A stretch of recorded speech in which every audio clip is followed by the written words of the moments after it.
Good morning, Hi, Brian. Haley. How are you How today? are you?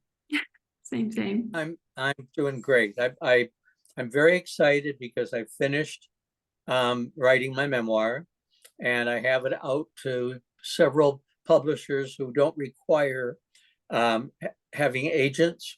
Because many publishers, big publishers, require you to send it through an agent. And mine died years ago, and I haven't had one. So anyway, I'm done.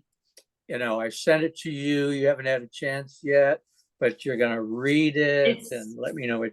I was just And so mentioning, I'm very pleased with it. It's not because it captures my life pretty well in terms and of the all the purpose of it. books that you've written, is this one, like now that you finished it, do you consider it the most pleasing book, or is it hard to have favorites? Well, the book that is credited with saving lives was published back in the 80s, and it was called On Being Gay: Thoughts on Family, Faith, and Love. And it sold like 50,000 copies, and a lot of people read it and said it saved their lives, literally. This book, it talks about our calling to heal the world by telling our stories in loving kindness. Mm.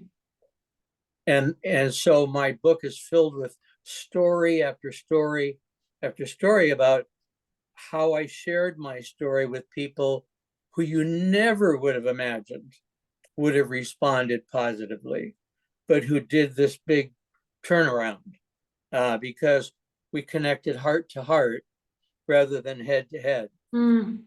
Yeah. So important. And I think such a lovely message for now and going forward. Just that reminder to come back to your heart and start again from your heart. Yes. Yeah. But you told me you had something you'd like to talk about, and I have I'm something, but that before we yeah. get to that, that actually just reminded me of something that I've been dealing with personally. And um, it's very personal. So my parents are ill, and it seems like my mother is Oh. ill.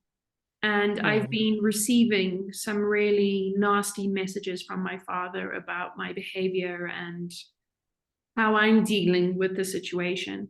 And to what you were saying, sort of coming rather than being in the head and just coming to your heart and really asking the question, what's the best way to move forward with your heart? And it's very triggering to get these messages because it makes you question all of your decisions and makes you question Yeah. your power and what you need to do to keep yourself and your world stable. And I think if you've built your world in a place of love, you can always still get triggered and you can always kind of have that question where you're like, am I doing the right thing? Is what I'm doing from love? And it's exactly what you said. Sort of last night, I was sitting with myself and I was like, let me just sit with my heart. I can be in my head here and just go into this, like, tell him what I think of his messages and how it's making me push further away. But I just sat in my Mm-hmm. thoughts and I was just like, you know what? Silence. Nothing here. There's nothing to say here. And I think it's, when we're in the head, we so forget what the whole point of everything is. Like, if my mother really is that ill, shouldn't you be spending your time being in love and being in a place of love with that person rather than sort of projecting out hate into the world? And I think when, you're talking about your book, I think your book very much speaks to that. Just like take a breath and really check on what you're doing here. Is Mm-hmm. this And really also, the intention and the energy that you want to be in? and Haley, also be open to Mm. listening to your father, uh, accepting him where he is, but trying to hear from what he's saying from his heart, because all of his angry words is blocking the message that he wants to communicate. Absolutely. And that's what we want to hear. So, first of all, I'm sorry to know that your mom's sick, and I'm very sorry to know that you're getting guilt tripping messages from your father. Uh, my guess is his expectation is that you come home, Oh, come home and fix it. and fix her health or her relationship with you. Fix all of it. Okay, so you know, so you have multiple things I know going on in your mind. What occurs to me is that you have to do what's right for you, not what's right for your mother or your father, because what's right for your mother can change in 24 hours, and what's right for your father can change. You really have to stay true to what Haley feels is the noble, right, heartfelt reflection of her path. You've created a path, and you've created a way of managing the world. And so your response to your folks has to be consistent with that, right? Absolutely. Or you're going to Absolutely. lose your way, or you'll lose your way. Yeah. And I So think that's a wonderful. You can finish.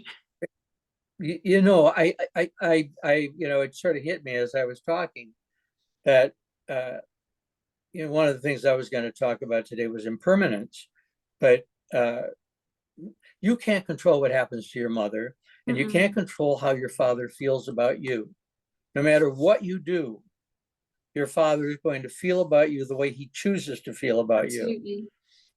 And so you now have the choice of responding to him and to your mom in a way that's consistent with your heart. And then there's a period at the end of that sentence. And I think it's a very important period too. There's always like, and that's enough. There's no more explanation.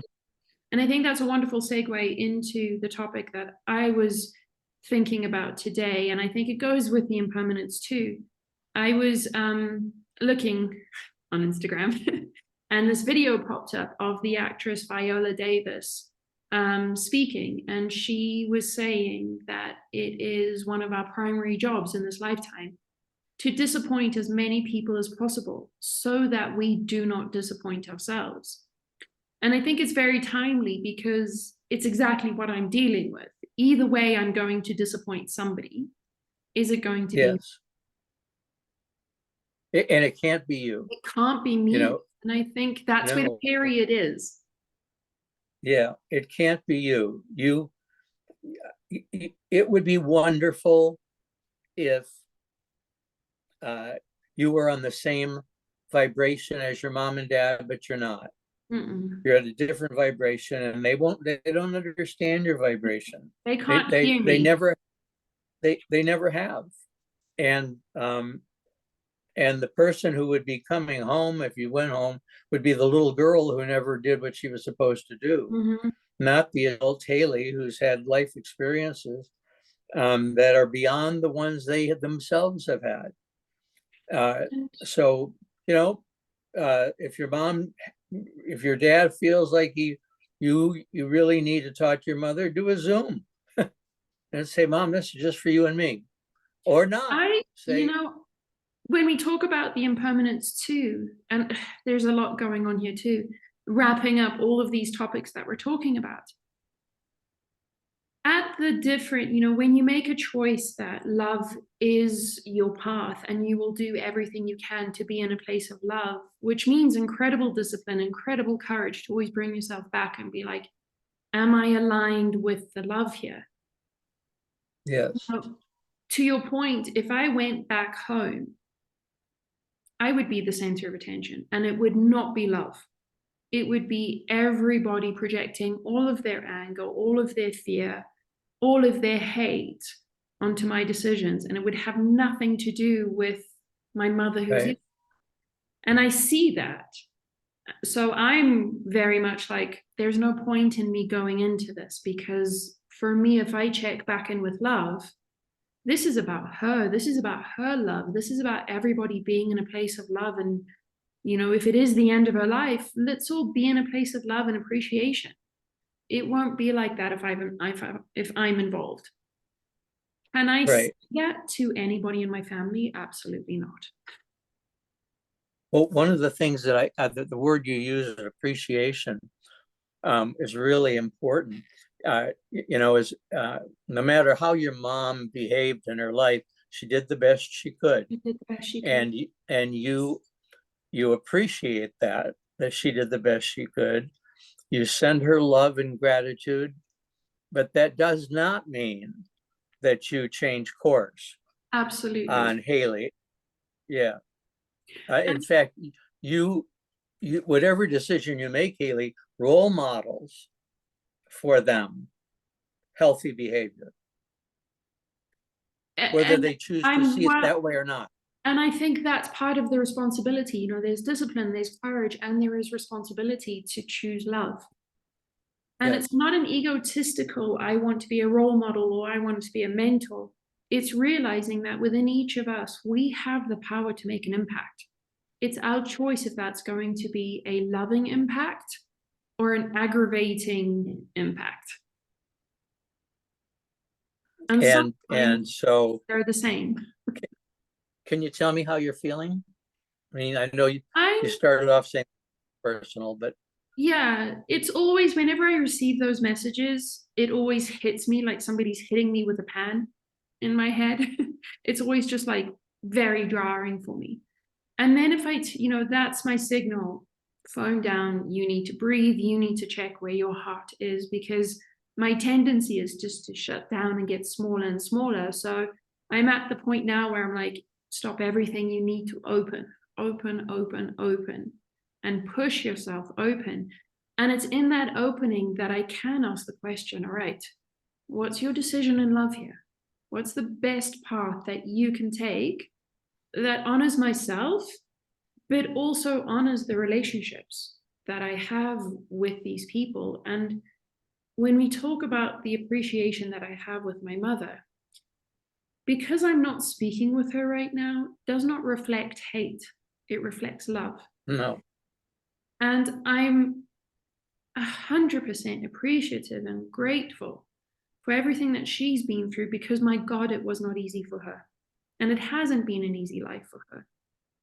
I also realized that if I jump back in, as I was saying right now, it would just distract and wouldn't be the right thing.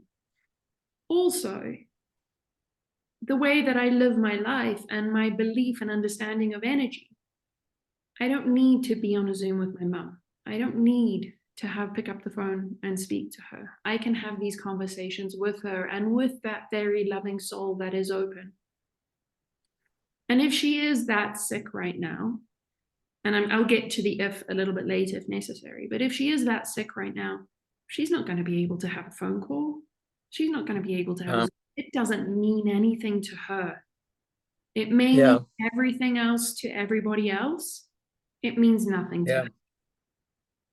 Haley, I think I told you the story. Stop me if I did. That when my father was going in for surgery that most people said he wasn't going to come out of, and I was on my way to speak at Indiana University, and I stopped in Detroit, and I went into the room where they were prepping him, to have his surgery, and I said every single thing that I thought a son should be saying to his father, and that I wanted to say to him, and he heard none of it. Mm-hmm. When I finished, I said, Dad, would you, ever, I love you.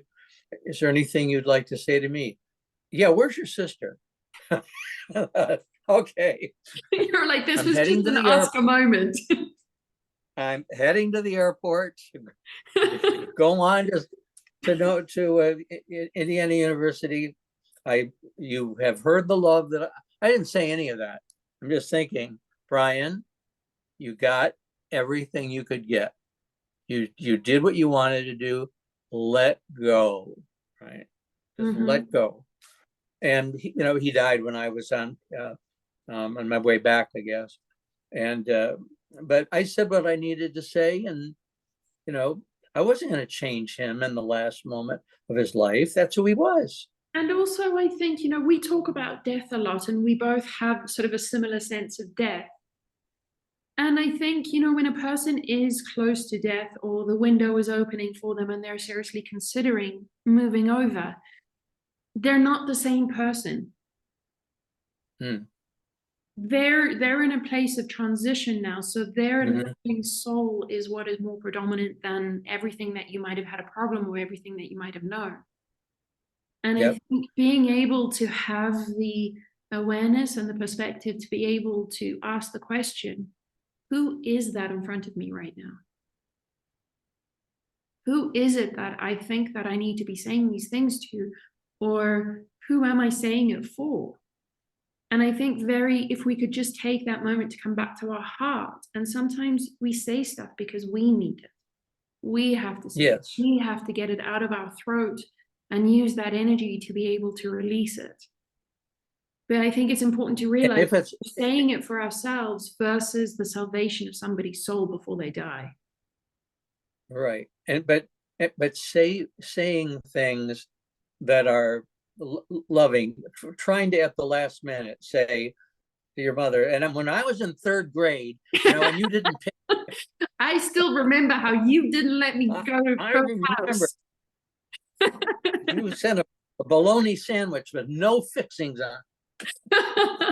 Yeah, it has to be in Yeah, love, you know? yeah, it has to be in love, uh, and then we have to let go. Yeah, And going back to Viola Davis, um, you can't stop other people from feeling let down by hmm, you.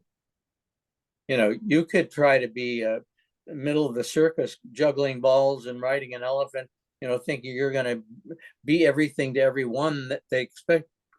No matter what you do, you're going to disappoint them yeah, because you're not the person they imagined you were. But that's a reflection of themselves, that they're absolutely. not happy with themselves. It's not about you, it's about them.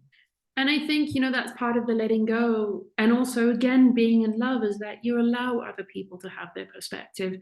You allow them to be in their place without Yeah. trying to change them, trying to do exactly what they're trying to do to you.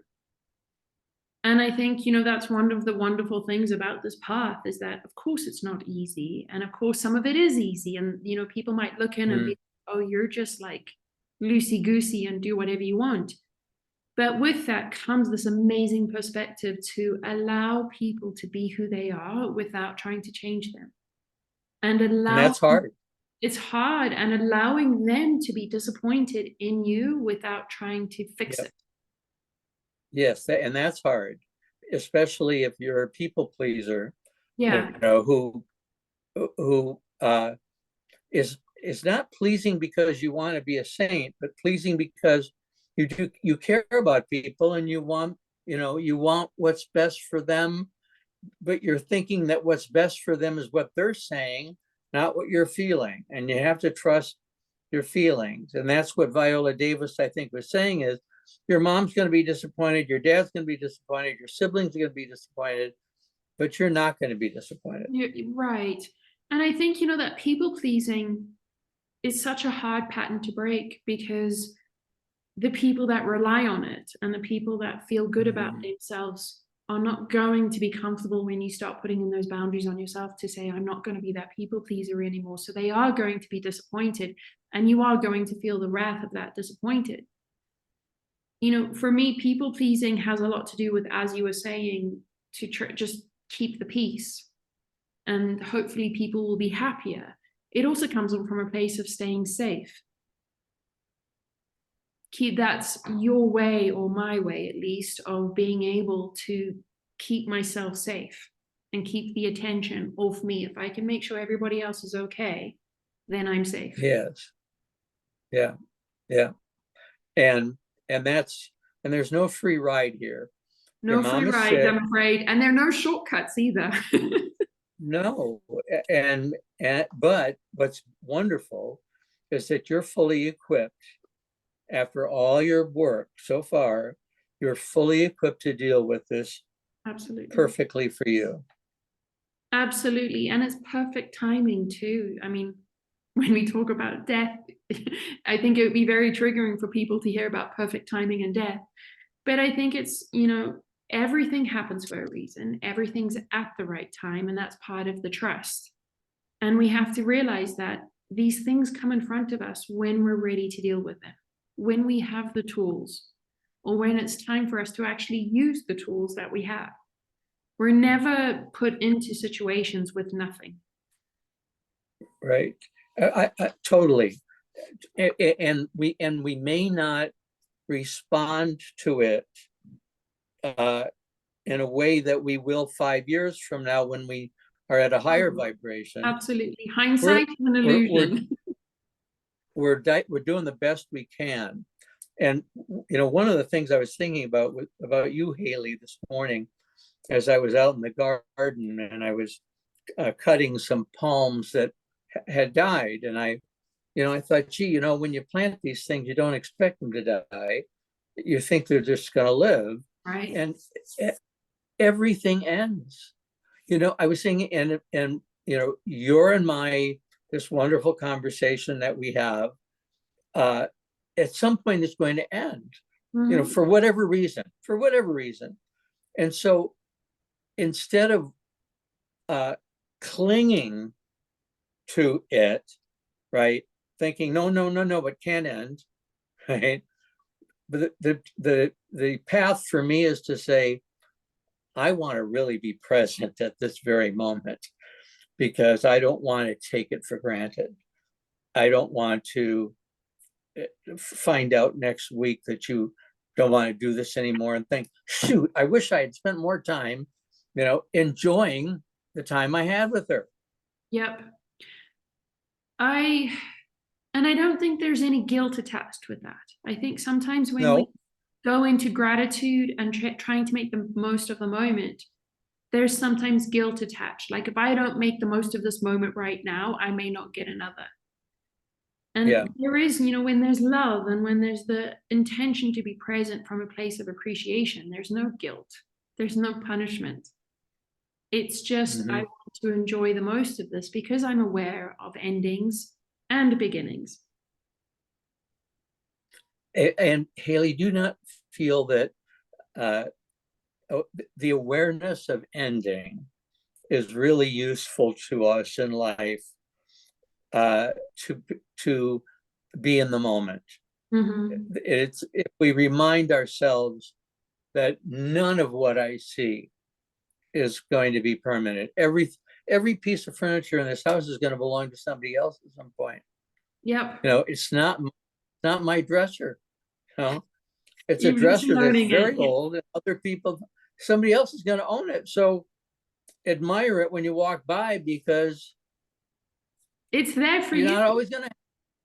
Yeah, it's there And for me now. I had a wonderful weekend, and I'll send you a picture. A wonderful weekend. We went hiking into one of the mountains here, and at the top of the mountain, there's just a bunch of trees and then a bunch of air plants on the trees. And I was sitting there, and we kind of were sitting and having a meditation sort of together, but alone, and thinking about like endings and trying to be sort of the beautiful planner that I am. I would like to know every single step, when it's happening, what time, what should I wear, Yep. and give me all of the answers. And in that meditation, very strongly, I got no more seeking answers. You can have awareness of the end, but don't let that distract from you being here now. Don't try and figure Absolutely. out everything you're supposed to do to make the ending good or as easy as possible. And as the Tao and the Wu Wei will say, um, there there is no point in which you're going to have awareness of everything. Mm-mm. You can read and read and read and read and read and listen to lectures and follow a guru to India or wherever, but that doesn't mean you're going to necessarily grow any faster than you would have if you had stayed home and been true to your heart and open your senses. Yeah. At some point, you know what you need to know. And you, And if you need to when know you, more, if you need to know more, it'll happen. and I think that's when you need to do something with it then. Knowledge is just knowledge until you do something with it, and then it becomes wisdom. Yeah. And I think we sometimes get so concerned with appreciation of the current moment, because if I don't do that, then the end might not be as good. Yeah. Forget about that. It is about right now, and it is about taking that moment, a quarter of a second to breathe and say, is this in my heart? Can I now come into wisdom? Can I create wisdom out of this moment? And so tell me, if you would, going back to your mom and your dad, and first of all, I'm sorry that you got these messages from your dad, however they're coming through. No matter who they're coming from, when you get a response that doesn't reflect who you are, it's disappointing, and it's really hard not to focus on. True. You know, Haley, I put on my Facebook page, just letting people know that the reason that I've been out of Facebook for several weeks is that I've been working on my memoir, and it's finished. You know, the title of which is A Prince of a Boy, How a Fallen Catholic Changed the World. And there must have been, oh, I don't know, 100 responses, 300 clicks. But of all the responses, 2 people said, well, isn't that a little haughty? The title. And so guess what I've been focusing on for the last 24 hours? These 2 people. And races, When they're was the not last friends time of you yours. saw them? I don't even know who they are. Isn't that amazing? You know, I have 5,000 Facebook friends, and I probably, if I saw a crowd of them, I'd probably know 100. But it's 2 comments that not in your real life that we tend to focus on. Yeah. Why? I think You know, because Ray we're said, trained to never Ray, be in our full power. We're always looking for somebody to say, you're too much, come back down. Because we consider that yes. as, being humble. And I think it comes And back to the ending again. If you're not humble, and if you're not like being normal, your ending's going to be real bad, because your come down's coming. yeah, we'll knock you off that Yeah. pedestal. And again, that's Yeah. all about the ending. It's not going to end well for you. Yeah, I was going to respond to both of them, and I thought, no, leave it. I put a love heart on every comment, even if there are things that I don't like hearing, because I appreciate them taking the time. But it's about them. And my message really is, when I talk about changing the world, all of us are changing the world. All of us are. Just one You know, you story. change it.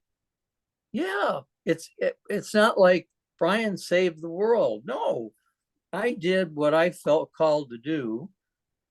And I just wrote about this. You know, I can't change anything but me, right?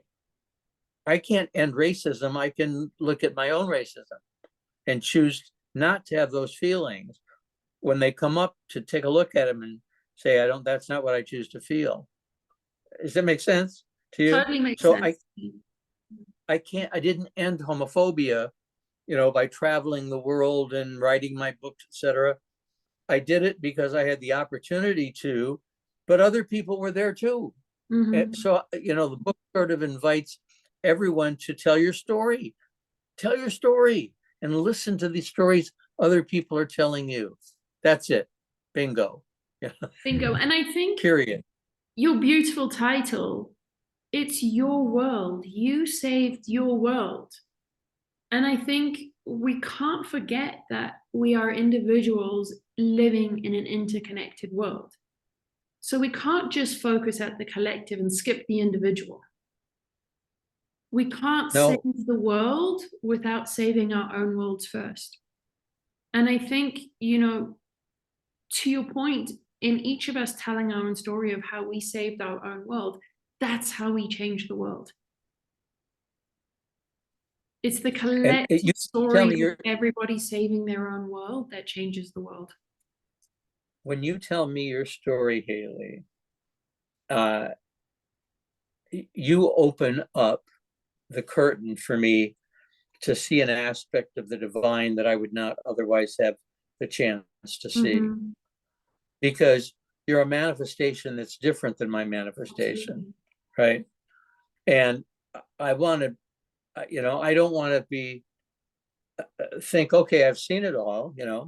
You've seen love, you've felt love, you've seen this much, right?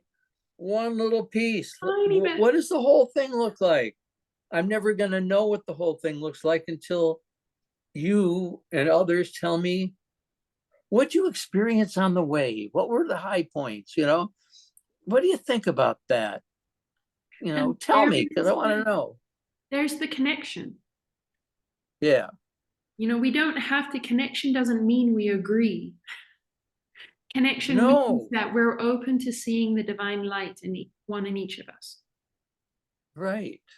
And sometimes scratch our heads as we're leaving the conversation, because it sometimes takes time to digest, but I tell everyone that I sit with that, and I think they think I'm crazy, but I said, our souls are dancing together right now as we have this conversation.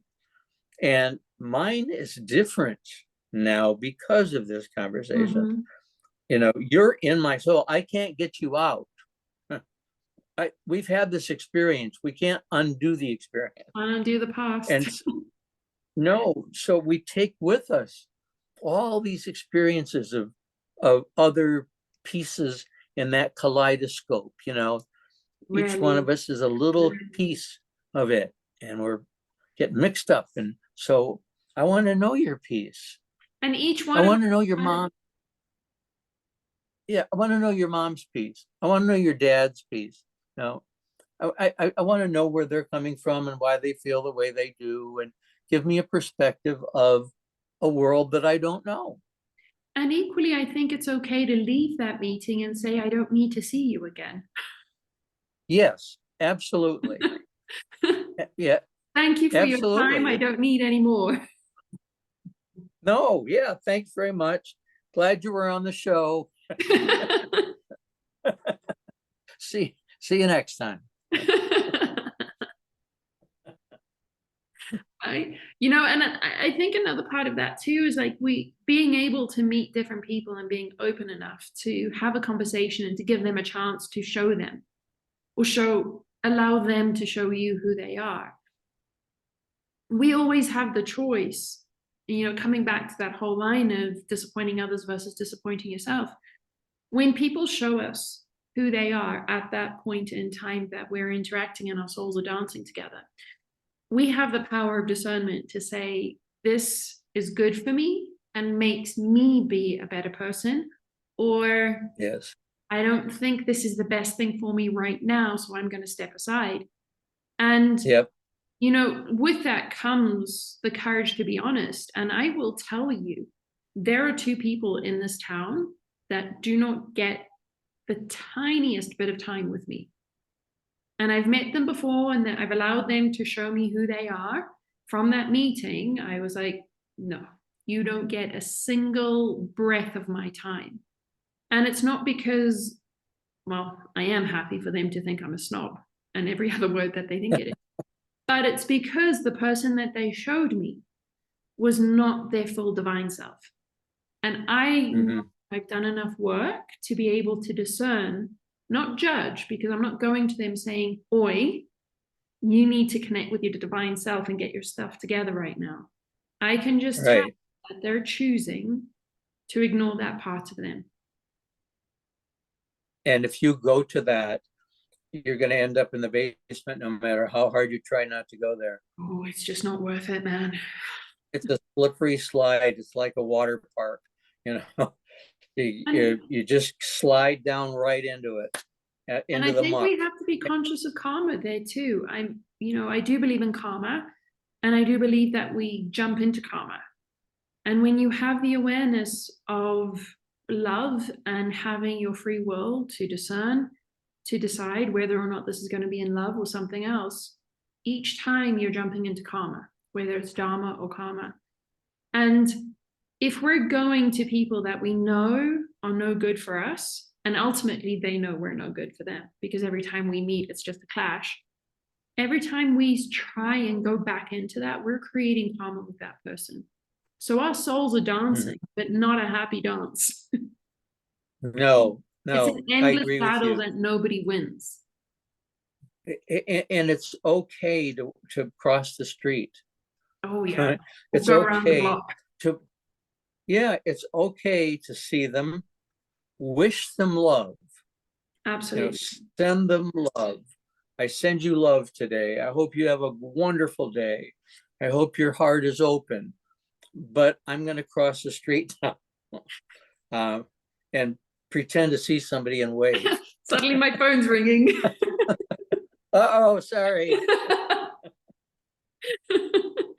So you don't hurt their feelings on purpose, but you just make sure that you protect yourself, but you also dig deep into that abundant love that you carry with you and share some of it, right? It's interesting that I'm at the point in my life now where I'm okay not being in other people's lives. And I'm okay with them not choosing me to be in their life, because I can send love now. And to your point, say, I know you're going to have a fantastic day because I'm not in it. I'm not jumping into your day, so you will have a good day. Yeah, that's a good one. So do you think, Viola, I know that we're oh no, we got some time. We've got time. So Viola Davis, when she said, our job is to disappoint others so we don't disappoint ourselves. That doesn't really mean disappoint everybody. I think it doesn't. And when I heard it, I was like, ooh, ooh. Yeah. Like I could feel it. And then I listened to it again and I'm like, oh, I can see what she's saying here. I don't think it means that our intention should be to disappoint other people. Right. Intention should always be what is love and choose love, but allow people to be disappointed by your choice of love. Because to your point, Yeah. their definition of love is different, their perspective of love is different. So And what they expect of disappointment you is doesn't different. always mean you're in the wrong and you need to change who you are. Yes. Yes. And they're not budging until you do. Right. Disappoint those people. So I'm so sorry to disappoint you. I'd love to talk more about it, but I have an appointment. But you're going to be disappointed nonetheless.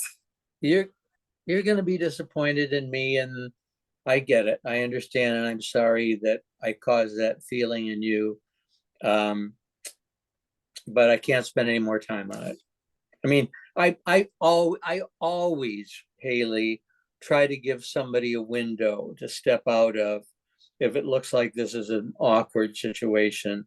A door or a window so that they can back out and save face, right? Or I can back out without hurting them, because we have a choice each time. And each one of these moments, we can either hurt or help, right? And helping may be by exiting. Hurting, as you say, may be by staying. And hurting can also mean, okay, I'm finally going to say to you what we haven't been talking about. And that is, you're a failure. Like, really get your shit together. Yeah, but that's not something we need to do. I leave it alone. Leave it alone. let them live their own life, have their own experiences, and then maybe they're going to come to you months, weeks, years later and say, Haley, can we talk? I think I kind of get it. I get a different perspective. I want to see if I'm on a path, because I've admired you, even though I've resented you, Haley. I've admired you from afar. And I couldn't say that because then I felt like I was giving up my power, you know. But I think now I can talk to you, and not feel like I'm losing anything, and maybe hope you see in me what you yourself have discovered. Mm-hmm. That's a possibility. It's a Huh? possibility, you know, and I think that's where we can have hope for the ending, but we can't live our life based on what ending we want. That's right. Yeah, what ending we want and what ending they want. Yeah. You know, uh, people, somebody said to me when I told them yesterday I'd finished the memoir, they said, well, what's next? Oh, wait, no. Doesn't memoir mean I don't write anymore? Isn't that the meaning of it, that my Well, life's and I think over? also finishing the book is an ending. And you have a break Yeah, before you yeah, begin something. Because yeah, also, I think we have to really be conscious of the fact that endings are not the end. There's always a beginning. They're cyclical. When there's an ending, there's a beginning. And whenever there's a beginning, absolutely. there's an ending. And that's the The Wu Wei talks impermanence of about it. spontaneous things happen spontaneously, right? Yeah. And we They don't come have in, they go control of out, them. and we have no control over it. Yeah. So there can be an ending and an ending and an ending, but every time there's an ending, there's a beginning. And every time there's a beginning, there's an ending. If Yeah, and the trick is to trust that, Mm-hmm. uh, To and to trust yourself. not grieve the ending. You know, acknowledge it and then move on, because we're part of evolution. We're evolving constantly, Absolutely. and perhaps the most important thing I've done in my life hasn't happened yet. Wouldn't that be? You know, Isn't that that's exciting? Like what just to stop and have a moment with that thought that maybe you even haven't had the most important thing of your life yet. it hasn't happened Imagine. yet. Yeah, I don't know what it'll be. Maybe it has, maybe it hasn't. I mean, I love this. I love this experience of talking with you. Which I Um, think right now is the most important thing that we can do right now. yes, it is. I have to tell you though, I love the beads that hang behind Oh, the you. colors. Oh, I love them. I look at the colors and they make me happy. I think, You know, I think that's one of the most wonderful things about living in a different culture. And I can't say it's just Mexico, but I live in Mexico, somewhere I am. But there's so much color in Mexico. So mm, much color. And sometimes it's a little bit gaudy. And sometimes yeah, it's just like, oh, I need to open up into this vibrance. I need to open up into the rainbow. And I yeah, think it's like, yeah. you know, one of the greatest things about Mexico is the color and the insistence on resting. Is that right? Oh, yeah. There's, it's a You will color, hear, a culture of rest. it's a culture of rest, and you will hear far more in the day rest than what are you doing? What are you doing next? There's not even like the sentences to build what are you doing next? You probably won't hear them in a day. But rest, you'll hear at least 10 times in a day, Uh, every day. And I think it's, you know, when you're in the US and you allow yourself to be caught up into the stereotypes, Mexicans are seen as lazy. And also third world countries always seen, or developing countries are like, well, if they just weren't so lazy, they would be just like the US or just as developed. And this is way better. The yeah. rest is way, way better. How has it impacted you? And I mean, when you first arrived, you came from the States, I think from New York, from New York, bang, bang, bang, bang. And then you walk into this place of rest. siesta. Yeah. How did I it impact you? It's been the most wonderful impact. And when we talk about lessons and timing and synchronicities, I think I was destined to come to Mexico for this time in my life where I had to learn to slow down and I had to learn how important the moment is. And I think Mexico has been one of the most wonderful teachers to say, rest, stop. What are you doing? Is it important to you now? So there was a massive battle in the beginning where I was just like, how can everybody be so slow? If you say the shop's going to open at 8, everybody needs to be in the shop, doors open at 8 o'clock, serve me my coffee, not show up at 8. Yeah, yeah, yeah, yeah. So it's those things that are very New York, where everything is, and very American too, I think, where everything is on time. To move into a country where everything is, well, just because we said that time, that's just when we start thinking about it. Yeah. The Doesn't mean it Bahamas are actually like that. starts. Yeah, the places are different and we judge them, based upon our own experiences. But I like the idea of slowing down. It's and I think as you get older, and that's one of the things that I was trying to write about this week, is that Ray came in and he said my back hurts. I said that's because we're old. I said, uh-uh, you're overdoing it. So rest. Rest, listen I to the was out in body. I was out and I can take about an hour at this time of year in Fort Lauderdale area. It's so hot and Mm. so humid. I can take an hour and I come in exhausted. And then I say to myself, you can't do anything about the heat except get out of it and get into something air conditioned. Because as much as work as you really would like to get done outside, you're not going to get done. You have to let go of that because it's too hot for you. You're going to get sick. So go inside, right? So accepting what we can't control, I think, is an important thing. The serenity prayer, Haley, Yeah. grant me the serenity to accept the things I cannot change. I can't change aging, and I can't change the temperature in Florida, right? The courage to change the things I can. Oh, we love that one. All of us are scrappers. Let's take on issues, save the whales, pollution, women's rights. Let's take it on. And then the wisdom to know the difference. What's the difference between what I can do and what I can't? Where's the serenity there? And the surrender.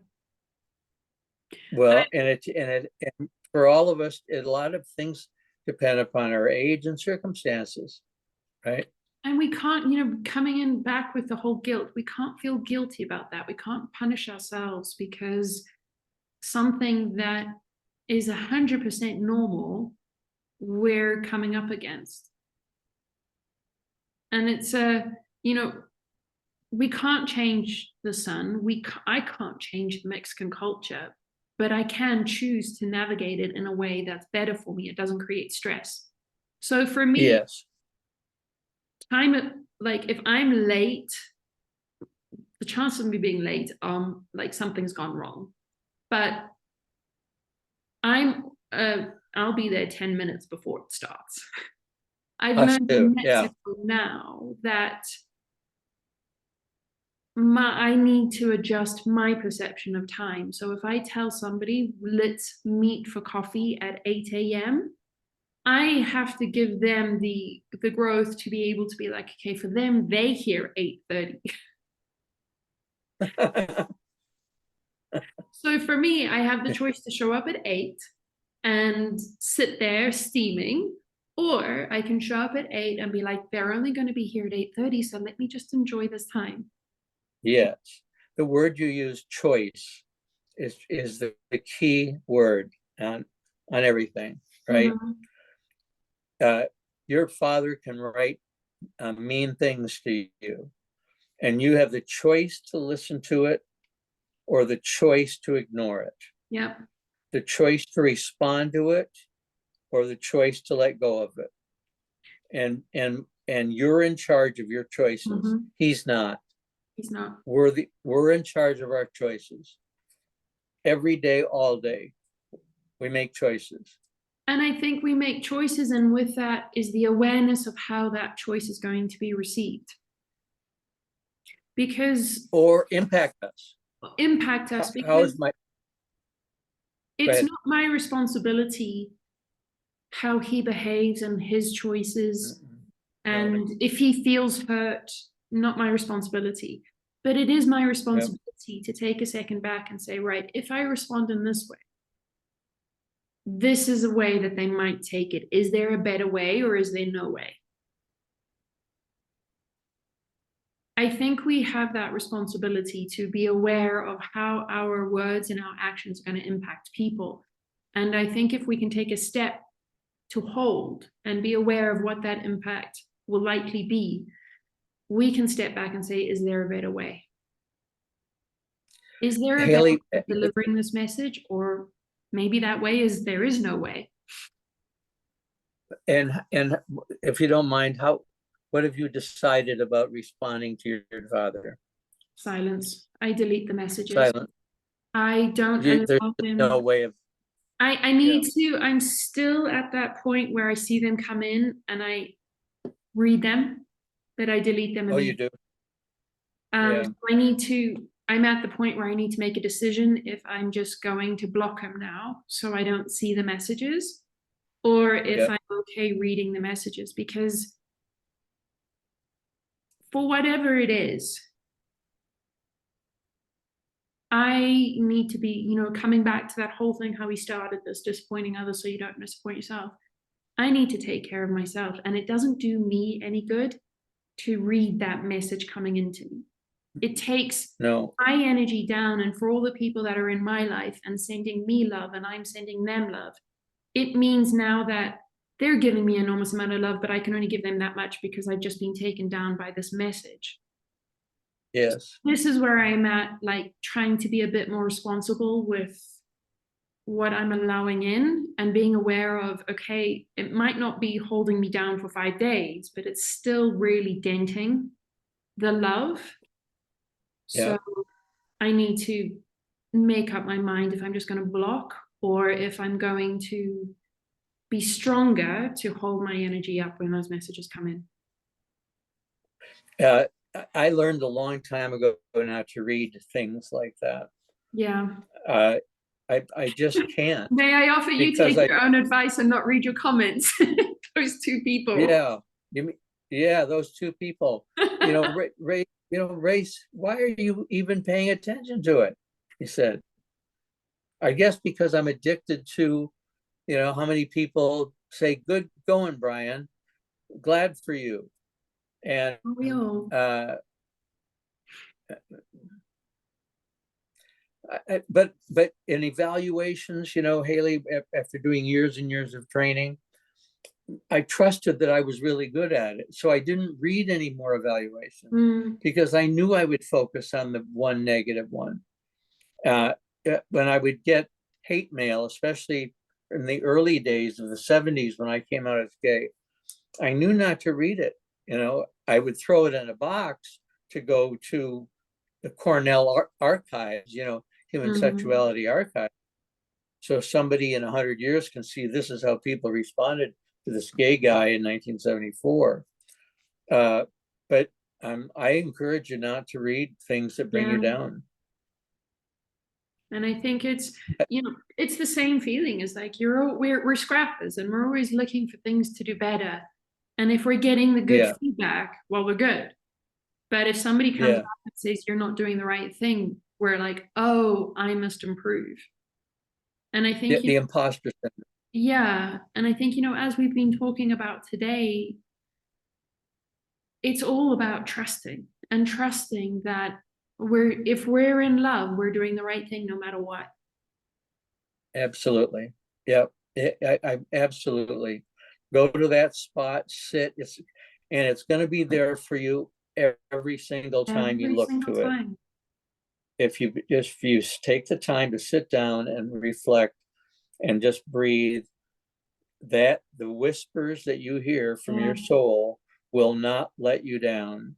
Never. They will guide you in love. And we are out of time, you know, but we do talk about the hero's journey and how sometimes it's difficult. The ability and the awareness to listen to the whispers of your soul makes it so worth it. Oh boy, doesn't it really? It makes It just everything just small. and it makes everything makes sense. Mhm. Yeah. Pure love. Just let go. Yeah. Be grateful, be kind, be loving, period. Period. Wonderful. And on that period, we shall end today. In love. Okay, honey. Love you. See you in a couple Have a weeks. wonderful week. Bye. Bye bye, honey.